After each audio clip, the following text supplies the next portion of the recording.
The Arab Spring appears not to have made as many friends for America as Americans might have hoped.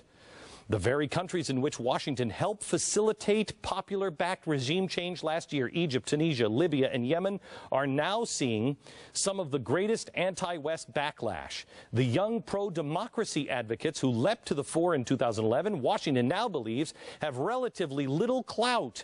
That leaves the U.S. and European officials having to deal with groups such as the Muslim Brotherhood, which this president still says is good. This is a reality. Even the mainstream media is beginning to see it. Yet our president, the guy who's going to keep you, your family, your house, your homeland safe for the next 4 years, goes on to 60 Minutes and says things are getting better. Watch.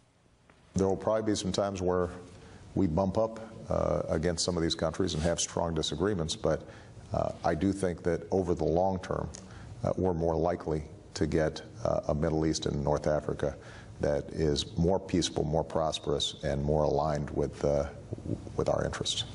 It is so ironic because that is exactly what Woodrow Wilson said about the revolution that he supported in Russia, that finally the people were free and this new communist idea would be a great, strong ally and the people would be much better off.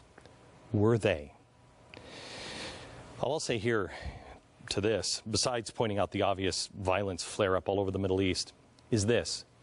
CNN was able to obtain our dead Libyan's ambassador's private diary. Now, I want you to think about this. Are you safer than you were 4 years ago? Our ambassador is killed. Nobody's asking the right question of where or why was the ambassador there. His private diary is there and left there. And a field reporter comes wandering through what was left of the embassy, looks around, and finds the diary. Now, the State Department and the President is all upset that they took it and didn't turn it in. But I asked the question, the terrorist? Apparently, they got their hands on a list of Libyans who are working with the American government. Those people are as good as dead. But more importantly, what other secrets and sensitive information did the terrorists get their hands on? The guy's diary was sitting there and CNN picked it up. I'm sure CNN wasn't the first on the scene. What else is out now? The UN is having their annual conference this week. Mahmoud Ahmadinejad is speaking on one of the holiest Jewish days of the year, and he'll likely call for Israel's destruction again. Meanwhile, our ally, Benjamin Netanyahu, gets to play second fiddle and speak the day after. President Obama last night on television called Netanyahu's concerns over being vaporized noise. You're saying you don't feel any pressure from Prime Minister Netanyahu in the middle of a campaign to try and get you to change your policy and draw a line in the sand? You don't feel any pressure? When it comes to our national security decisions, any pressure that I feel is simply to do what's right for the American people. And I am going to block out any noise that's out there. Okay. If Israel falls, it is in our it is in our nation's interest. Be very selfish, be very greedy. How much are you going to pay for oil then? Where is there anyone in the Middle East that has a strong democracy? That is in our interest, because if they fall, it sweeps the Middle East and then it leaps to Europe. Now, he says that it's noise coming from our ally. It's noise. That's like saying that about England. When Churchill was saying, please help us, I'm going to block out all that noise. Noise stuck out to me because it is exactly what someone else said recently. Watch this. We, generally speaking, do not take very seriously the issue of Zionists and their possible dangers emanating from them. Of course, they would love to find a way for their own salvation by making a lot of noise and to raise stakes in order to save themselves, but I do not believe they will succeed. Mahmoud Ahmadinejad, the president of Iran, is saying the same thing. Our president, he's describing the reaction of Israel in the same terms. President Ahmadinejad, by the way, is scheduled in New York to meet with leaders of the Occupy Wall Street movement. Tell me that the Islamists, the socialists, and the anarchists aren't working together. They are.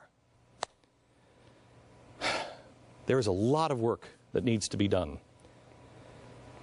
And that's why President Obama is scheduling only the most important meetings in the world while the world leaders are in town. Who's he going to meet with? None of them. He's going to be in New York, and all of the world's leaders, the world is on fire, Europe's about to collapse, he's not meeting with any of them. Instead, he's going to go on The View with Whoopi Goldberg from Sister Act and Sister Act 2. I have never in my life seen a less serious president. Pauly Shore would be more convincing as president of the United States. Your children's future. If you have a kid that's 15 years old, he will be fighting in whatever war is left undone or is coming. Back to your friends who aren't paying attention. I don't know if you can show them a map of unrest around the globe and what these policies have created and have them be concerned. But these are all verifiable and nonpartisan. If Romney wins, there is no secret cure. The world is coming undone. The world is significantly unstable.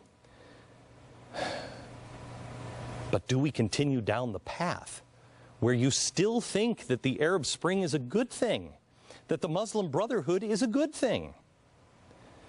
I have a couple of other reasons you need to share with your friends. One is the project. If anyone thinks the Muslim Brotherhood is good, I tell you, I've talked about spooky stuff on this program. This may be the spookiest stuff.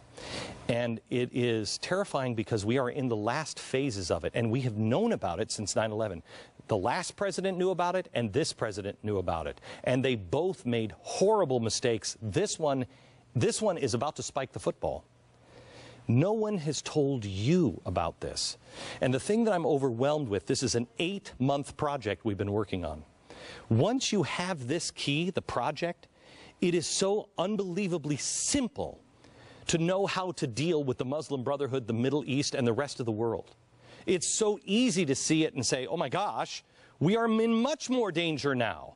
Reverse engines, quickly. Is the world safer than it was 4 years ago? No, because our president, I don't think, just is wrong on things. But he doesn't seem to be engaged at all. Do you remember that ad with Hillary Clinton? The 3 a.m. phone call? With all of his appearances on TV shows and everything else, that phone is still in the office. But who's answering it? I mean, he has fundraisers. He visits with Beyonce and TV shows. If that phone rings in the White House now, and no one's there to answer it, did it ever really ring?